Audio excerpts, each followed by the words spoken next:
أهلا بكم يا جماعة.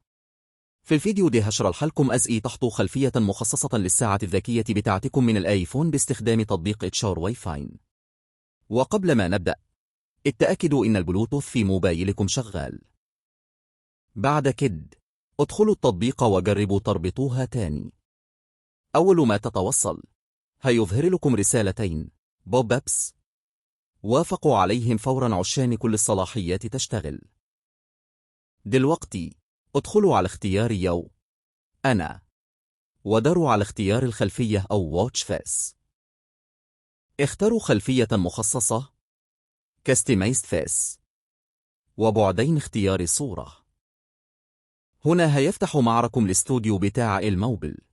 اختاروا الصورة اللي تحبوها ودوسوا Confirm تأكيد.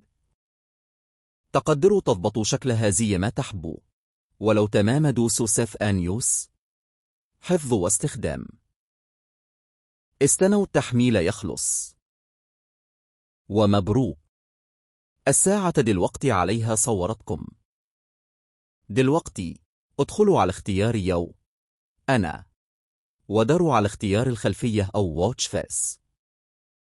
اختاروا خلفية مخصصة Customized Face، وبعدين اختيار الصورة.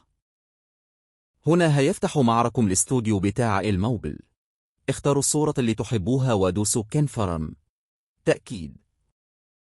تقدروا تضبطوا شكلها زي ما تحبوا، ولو تمام دوسوا Save and Use حفظ واستخدام.